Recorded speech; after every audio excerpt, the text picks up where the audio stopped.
Hello, spices വേൾഡിൻ്റെ പുതിയൊരു വീഡിയോയിലേക്ക് എല്ലാവർക്കും സ്വാഗതം. അപ്പോൾ നമ്മളിന്ന് ചെയ്യാൻ പോകുന്നത് ചപ്പാത്തി, പൂരി. അപ്പോൾ അതിനെല്ലാം പെട്ടെന്ന് തന്നെ തയ്യാറാക്കാൻ പറ്റുന്ന ഒരു സൈഡ് ഡിഷാണ്.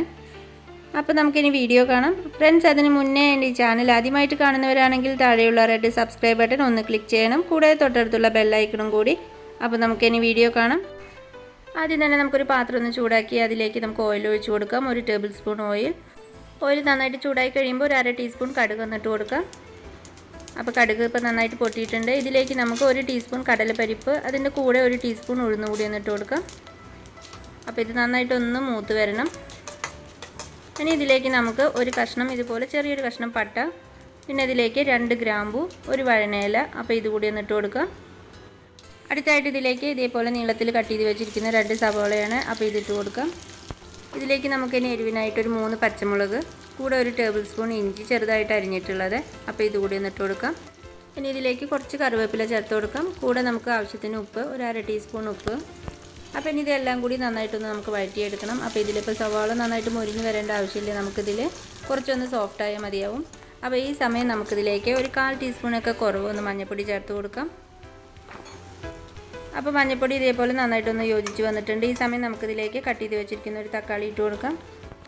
അപ്പോൾ ഇനി ഈ തക്കാളി സവാളയൊക്കെ ഒന്നുകൂടി ഒന്ന് കുക്കായിട്ട് വരണം. അപ്പോൾ ഇതിലേക്ക് നമുക്ക് ഇനി ആവശ്യത്തിന് വെള്ളം കൂടി ഒന്ന് ഒഴിച്ച് കൊടുക്കാം. ഒരു കപ്പോളം വെള്ളം ഒന്ന് ഒഴിക്കണം. ഇനി ഈ തക്കാളി നന്നായിട്ടൊന്ന് കുക്കായിട്ട് വരാൻ നമുക്ക് ഇതുപോലെ ഒന്ന് മൂടി വെച്ച് കൊടുക്കാം. അപ്പോൾ തക്കാളി സവാളയൊക്കെ ഇപ്പോൾ ഇതേപോലെ നന്നായിട്ടൊന്ന് കുക്കായി കിട്ടിയിട്ടുണ്ട്. അപ്പോൾ ഇതിൻ്റെ ഗ്രേവിയൊക്കെ നമുക്ക് ഈ സമയം ഒന്ന് അഡ്ജസ്റ്റ് ചെയ്ത് കൊടുക്കണം. അടുത്തായിട്ട് നമുക്കിതിലേക്ക് 1 ടേബിൾ സ്പൂൺ കടലമാവാണ് എടുത്തിരിക്കുന്നത്. ഇനി ഇതിലേക്ക് കുറച്ചുകൂടി ഒന്ന് വെള്ളം ഒഴിച്ചിട്ട് നന്നായിട്ടൊന്ന് നമുക്ക് മിക്സ് ചെയ്തിട്ട് എടുക്കാം, കട്ടയൊന്നും ഇല്ലാതെ തന്നെ. അപ്പോൾ അതുകൂടി നമുക്കിതിലേക്ക് ഒന്ന് ഒഴിച്ച് കൊടുക്കാം. അപ്പോൾ ഈ ഒരു ഓണിയൻ മസാലയുടെ ഗ്രേവി നമ്മളിപ്പോൾ ഇതേപോലെ ഒന്ന് അഡ്ജസ്റ്റ് ചെയ്തിട്ടുണ്ട്. അപ്പോൾ ഒരുപാട് വാട്ടറി ആവരുത് നമ്മുടെ ഈ ഒരു മസാല.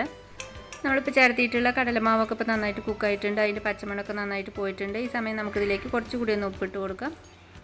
ഇതിലേക്ക് ഇനി കുറച്ച് മല്ലിയില കൂടി ഇട്ട് കൊടുക്കാം. അപ്പോൾ നമുക്ക് അങ്ങനെ എളുപ്പത്തിൽ തയ്യാറാക്കാൻ പറ്റുന്ന ഒരു ഓണിയൻ മസാല റെഡി ആയിട്ടുണ്ട്. അപ്പോൾ ഈ വീഡിയോ എല്ലാവർക്കും ഇഷ്ടപ്പെട്ടു എന്ന് വിചാരിക്കുന്നു. വീഡിയോ ഇഷ്ടമായാൽ തീർച്ചയായിട്ടും ലൈക്ക്, ഷെയർ, അതുപോലെ കമൻറ്റ് ചെയ്യാൻ മറക്കരുത്.